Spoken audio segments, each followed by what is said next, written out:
रसूलिल करीम अम्मा बाद अऊज़ु बिल्लाहि मिनश शैतानिर रजीम बिस्मिल्लाहिर्रहमानिर्रहीम। नाज़रीन इकराम, जिस तरह कि आपको पता है कि कल शेर पाकिस्तान बक़ियतुल उलमा मोहसिन उलमा शेर पाकिस्तान हज़रत मौलाना मंजूर अहमद साहब जिनकी रात को पोस्ट लगाई थी कि उनकी तबीयत बहुत ज़्यादा ख़राब है और शुगर भी बहुत ज़्यादा थी। तो अल्हम्दुलिल्लाह आज उनका बयान सुनकर दिल को थोड़ी तसल्ली हुई है कि अब उनकी माशाल्लाह तबीयत जो है काफ़ी बेहतर, और उन्हें तबीयत इस वजह से हुई है कि उन्होंने पढ़ा के तो वापस आए।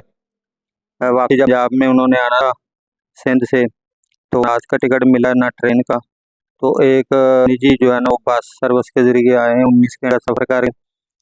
तो उसके बाद फिर उन्होंने अगला जुमा ये जो कल गुजरा है 2-3 दिन पहले, ये जुमा उन्होंने आज़ाद कश्मीर में पढ़ाया था मीरपुर में।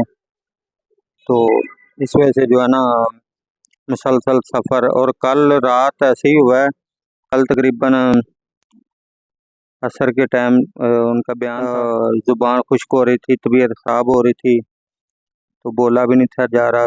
फिर वो फ़र्रुखाबाद में आए तो हाफ़िज़ अतीक रहमान साहब हैं, उन्होंने बोला कि हमने आपको ऐसे नहीं जाने देना। उन्होंने फिर उनका माशाल्लाह सारा इलाज किया।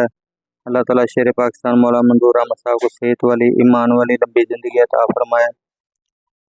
तमाम भाइयों का शुक्रिया कि जिन्होंने दुआएं की, और शेर पाकिस्तान मौलाना मंजूर साहब ने भी अपने वीडियो बयान में उन तमाम दुआएं करने वालों का शुक्रिया अदा किया है कि जिन्होंने अपनी दुआओं में उनको याद रखा। अस्सलामु अलैकुम व रहमतुल्लाहि व बरकातुहू।